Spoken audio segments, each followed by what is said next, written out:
December 24th, 2009. Christmas Eve. A day for families, for laughter, for peace. But for Alexis Martinez, it would become a day etched in infamy. A day where paradise turned into a watery grave. Imagine this: Tenerife, one of the Canary Islands. A jewel in the Atlantic. A volcanic landscape sculpted by the ocean, bathed in sunshine and teeming with life. This is where Alexis spent his entire life, breathing in the salty air, feeling the warmth of the sun on his skin, and developing an unshakable connection to the sea. It was more than just a place.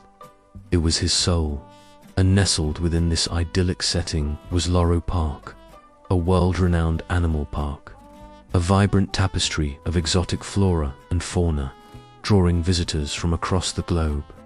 Lush gardens, colorful parrots, playful dolphins, and, of course, the majestic Orcas. Loro Park was a symbol of conservation, of education, and of the supposed harmony between humans and the animal kingdom. But beneath the surface of this carefully curated paradise, a dangerous tension was brewing. Alexis wasn't just an employee. At Loro Park, he was part of the very fabric of the place. Born and raised on Tenerife, he practically grew up on the shores of the Atlantic. The ocean wasn't just a backdrop to his life, it was his life. From a young age, he was captivated by its mysteries, spending countless hours exploring the island's rugged coastline, snorkeling in its crystal-clear waters, and learning the secrets of its diverse marine life. His passion wasn't a fleeting childhood fancy, it was a deeply ingrained calling. He pursued his studies with unwavering dedication, earning a degree in marine biology and absorbing every piece of knowledge he could find about the ocean and its inhabitants. He wasn't just interested in the science, he wanted to understand, to truly connect. Joining Loro Park's marine mammal team in his early 20s was a dream come true. It was more than just a job. It was an opportunity to dedicate his life to the creatures he loved, and he excelled. He rose through the ranks with remarkable speed, becoming a highly respected and valued member of the team. What set Alexis apart was his innate ability to connect with animals. He had a natural charisma, an uncanny intuition that allowed him to understand their moods, anticipate their needs, and build genuine relationships based on trust and respect. He wasn't just training them, he was communicating with them. He treated them not as performers, but as intelligent, sentient beings, each with their own unique personality and quirks. Colleagues often spoke of his animal sense, his almost mystical understanding of animal behavior. He could calm agitated dolphins with a gentle touch and a whispered word. Even the most stubborn sea lions seemed to respond to his quiet patience. He dedicated himself to these animals. Long before the park opened its gates each morning, Alexis would be there, observing, interacting, and simply being present with the animals. He understood that positive reinforcement was the key to a strong relationship. He spent countless hours studying their individual personalities, learning their nuances, refining his training techniques to ensure they were as safe and natural as possible. His dedication extended far beyond the confines of Loro Park. In his spare time, he volunteered with local marine conservation groups, participating in beach cleanups, educating school children about ocean preservation, and advocating for the protection of marine habitats. He was a caretaker, an educator, and, most importantly, a friend to the animals under his care. By 2009, Alexis was a seasoned and highly respected trainer, particularly within the Orca program. He was part of an elite team working with the park's pod of Orcas, a group that included Takoa, Kohana, Skylar, and the imposing male, Keto. These orcas were part of a controversial breeding loan program with SeaWorld, their lineage often tracing back to the infamous Tilikum, an orca with a chilling history of human fatalities. Now, Alexis, despite his deep affection for the animals, wasn't naive. He was acutely aware of their raw power, their immense strength. He understood the inherent risks involved in working with such formidable creatures. He had witnessed the subtle shifts in their behavior, the moments of unpredictable energy, the fleeting glimpses of their primal instincts. But he believed that through knowledge, respect, and a profound connection, these risks could be managed. He dedicated himself to mitigating them, to ensuring the safety of himself and his team. He believed in the magic of the human-orca bond, a magic he helped create for thousands of visitors every day. He knew that the performances were more than just entertainment. They were an opportunity to inspire awe, to foster appreciation for these magnificent creatures, and to promote the importance of ocean conservation. His life was a testament to that belief. He was driven, committed, and respected, but even the most dedicated individual, with the purest of intentions, can be blind to the dangers lurking beneath the surface. The idyllic setting, the years of experience, the genuine connection, none of it could fully erase the primal instincts that lay dormant within these apex predators. And on that fateful Christmas Eve, those instincts would erupt with terrifying force, shattering the illusion of harmony and forever changing the lives of everyone involved. The stage was set, the players were in place, and the countdown to tragedy had begun. Keo, a name now synonymous with tragedy and the inherent dangers of keeping apex predators in captivity. Born on August 17, 1995, at SeaWorld Orlando, this male orca was an impressive specimen from the start. By 2009, he tipped the scales at a staggering 6,600 pounds. That's nearly 3 metric tons, and stretched over 22 feet in length. Imagine that power contained within that sleek black and white body. But Keo wasn't just a statistic. He was a product of SeaWorld's highly scrutinized breeding program. And in February 2006, he, along with 3 other orcas, Takoa, Kohana, and Skylar, were shipped across the Atlantic to Loro Park in Tenerife, Canary Islands. This controversial loan arrangement aimed to broaden SeaWorld's genetic pool within Loro Park's existing marine mammal collection, a move masked by words like conservation but driven by cold, hard business. Despite being born into captivity, make no mistake, Keo possessed the full suite of instincts inherited from his wild ancestors. Orcas, or killer whales as they're often mislabeled, are the undisputed apex predators of the ocean. They're masters of their domain, incredibly intelligent, deeply social animals, living in complex matriarchal pods, communicating through unique dialects refined over generations. In the wild, these animals roam freely, traversing vast distances, hunting cooperatively, and playing intricate social roles within their families. Now, picture Keo ripped from that natural environment, confined, restricted to a tank. No matter how large, that represents a mere fraction of his natural range. His innate drives, suppressed. His complex social needs, unmet. The consequences of this confinement are devastating, and often manifest in disturbing ways. Keo, like many captive orcas, exhibited a behavior tellingly referred to as logging, floating motionless at the surface for unnaturally long stretches. A sign rarely, if ever, observed in wild populations. It's a symptom of profound psychological distress. a kind of captive ennui, a deep-seated depression born of boredom and a lack of stimulation. Beyond logging, Keogh also displayed other classic signs of captive stress.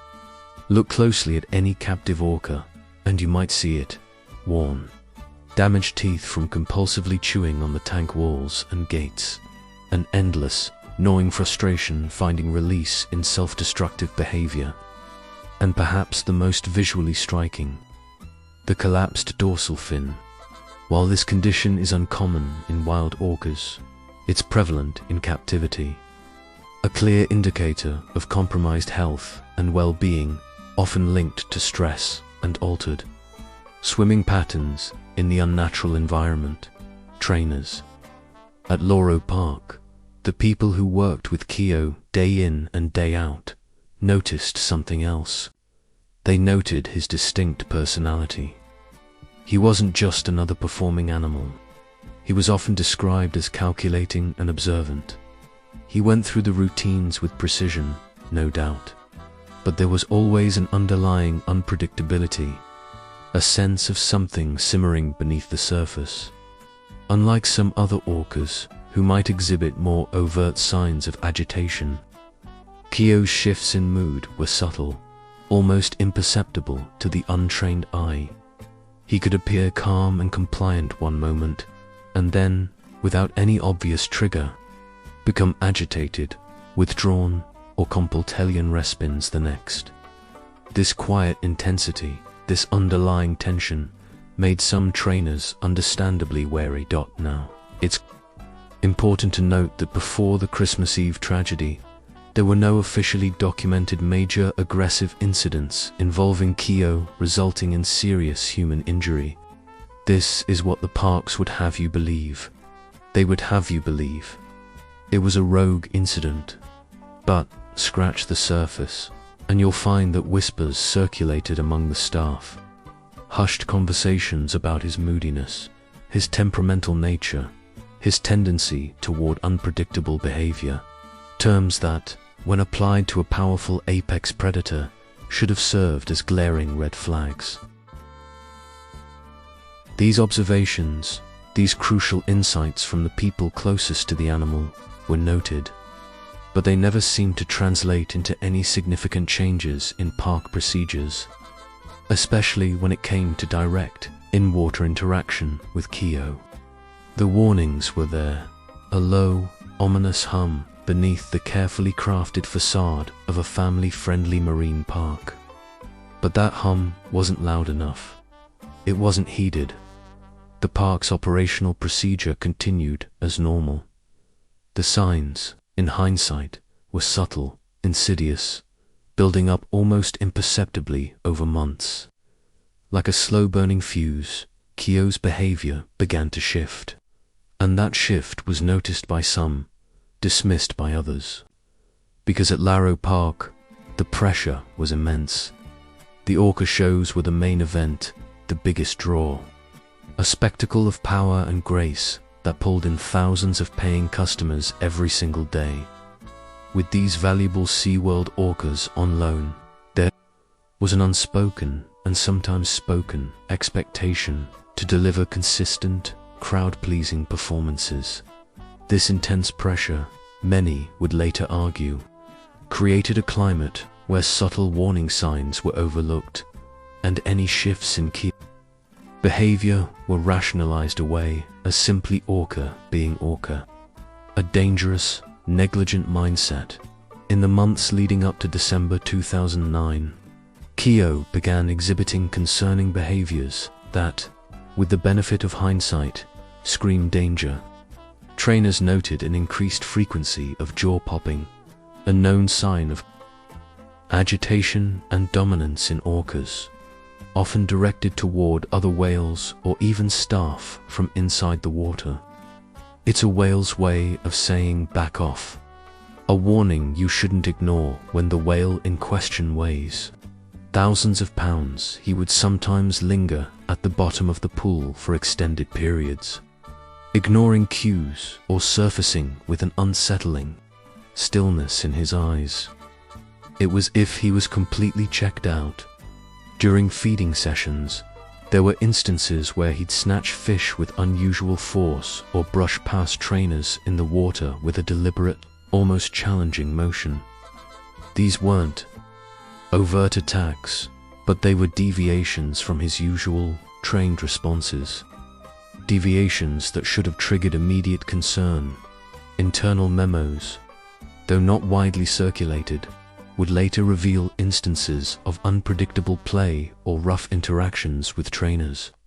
One account described Keo suddenly testing a trainer by nudging them aggressively from behind, forcing them to struggle to regain their balance. Another incident involved him swimming too close, too fast during a routine, causing a trainer to scramble onto the safety platform faster than usual. These incidents were often dismissed, casually attributed to playfulness or the inherent unpredictability of wild animals in captivity. But for seasoned trainers like Alexis Martinez, who spent countless hours in the water with Keo, these small incidents began to accumulate, forming a disquieting mosaic of underlying tension. The park's management, however, remained committed to maintaining a public image of absolute safety and control. Acknowledging escalating aggression would have had devastating financial implications. Show schedules remained packed, and the demand for in-water interactions, the thrilling highlight for audiences, continued unabated. Trainers, despite their intimate knowledge of the animals, often felt pressured to maintain the routines, even when their instincts screamed otherwise. Warnings, if they were given at all, were often verbal, informal, or buried deep within internal reports that rarely reached the decision-makers with the power to enact meaningful change. The illusion of safety, the dangerous belief that these magnificent predators could be fully controlled and understood, was a powerful, seductive delusion that would soon shatter with horrifying finality. The stage was set. The warning signs were ignored, and the primal force of a captive predator was poised to erupt. This wasn't just a training mishap. This was a descent into a nightmare, a brutal betrayal that echoed far beyond the Canary Islands.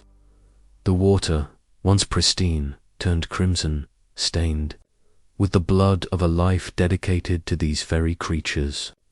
The dream of harmony between man and orca dissolved into a terrifying reality, the reality of a wild predator in captivity. In the immediate aftermath, chaos reigned. The festive atmosphere of Loro Park, just hours away from Christmas celebrations, was ripped apart. The screams of witnesses, the frantic calls for help, the chilling silence that followed Alexis's final struggle. These are the sounds that would forever haunt those who were there. Can somebody tell me what just happened? A voice cracked over the park's internal radio system. The reply came, strained and disbelieving. Trainer down, Orca, ... Orca attacked. The park initiated its emergency protocols, but they were woefully inadequate against the raw power of a Sixton orca in kill mode. Divers plunged into the blood-streaked water, risking their own lives to retrieve Alexis's body. Paramedics rushed to the scene, desperately attempting CPR on the poolside, but it was futile. The damage was too extensive, the injuries too severe. The official announcement from Loro Park was carefully worded, a PR maneuver designed to contain the fallout. We are deeply saddened to announce the passing of Alexis Martinez following an incident during a training session, it read. The exact circumstances are under investigation. The truth, however, would soon surface, shattering the park's carefully constructed facade. The autopsy report was damning. It revealed a gruesome reality, multiple fractures, internal bleeding, and massive trauma consistent with being crushed and repeatedly thrashed by a large marine mammal. This wasn't an accident. It was a brutal attack. News of Alexis's death spread like wildfire, igniting a global outcry.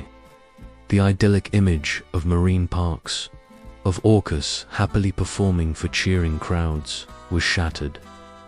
The public, once captivated by the spectacle, now saw a darker truth: the inherent cruelty of confining these majestic creatures to artificial environments. The story quickly became a symbol of the ethical dilemmas surrounding animal captivity. It intensified the debate about whether these highly intelligent, social animals could ever truly thrive in concrete tanks. And it fueled the movement to end orca shows and retire captive orcas to sanctuaries. Animal rights activists descended on Loro Park, staging protests with signs bearing messages like "Captivity kills," "Blood on your hands," and "Orcas belong in the ocean." Social media exploded with outrage, the hashtag Justice for Alexis trending worldwide. People shared heartbreaking stories of their visits to marine parks, recounting their unease at seeing these magnificent animals performing tricks in sterile environments. "I took my kids to SeaWorld when they were little," one woman wrote. On a Facebook post, "We watched the Orca show, and it was amazing. But afterward, I couldn't shake this feeling of sadness. The orcas seemed so ... empty. Now knowing what happened to Alexis Martinez, I feel sick. We were part of the problem. The legal and social consequences were reaching." Spanish authorities launched a full-scale investigation into the incident. The investigation uncovered alarming details about Keo's history and Loro Park's safety protocols. While there were no prior fatal incidents involving Keo, there were whispers among trainers about his unpredictable behavior and underlying aggression. These warning signs, it became clear, had been ignored or downplayed. The investigation also revealed deficiencies in Loro Park's safety procedures. The emergency response was slow and disorganized, and the equipment was inadequate to deal with an orca attack. Critics charged the park with prioritizing entertainment over the safety of its trainers and the welfare of its animals.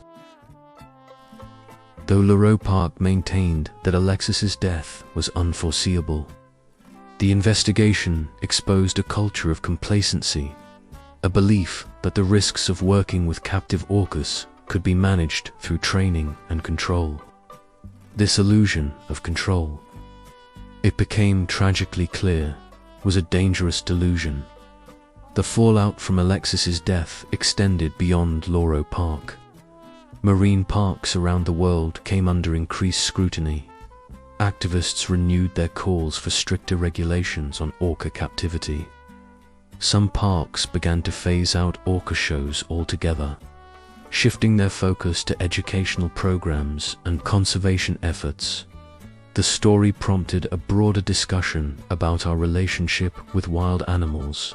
How do we balance our desire to observe and interact with them with our responsibility to protect their welfare? Can we justify confining them to artificial environments for our entertainment? Alexis Martinez's death forced the world to confront these difficult questions. It served as a wake-up call, a stark reminder of the ethical costs of marine mammal captivity. It also highlighted the inherent dangers of working in close proximity to powerful, unpredictable predators. Loro Park implemented some changes in the wake of the tragedy. They scaled back in water performances with orcas and increased the physical barriers between trainers and animals. But Keo, the orca who killed Alexis, remained at the park. While his interactions with trainers were more limited and cautious, he continued to perform for audiences, a chilling reminder of the day that paradise turned into a nightmare. The legacy of Alexis Martinez is complex and painful. He was a passionate marine biologist who dedicated his life to understanding and caring for orcas. He believed in the possibility of a harmonious relationship between humans and these magnificent creatures. But in the end, his dream was shattered by the brutal reality of captivity. His death serves as a stark warning. No amount of training, no amount of love can truly tame the wildness of an apex predator. The illusion of control is just that, an illusion, and the price of that illusion can be tragically high. Alexis Martinez's name will forever be associated with the fight to end orca captivity, a fight for a future where these magnificent creatures are free to roam the oceans, where the sound of their calls echoes through the wild, and where no human life is sacrificed for the sake of entertainment.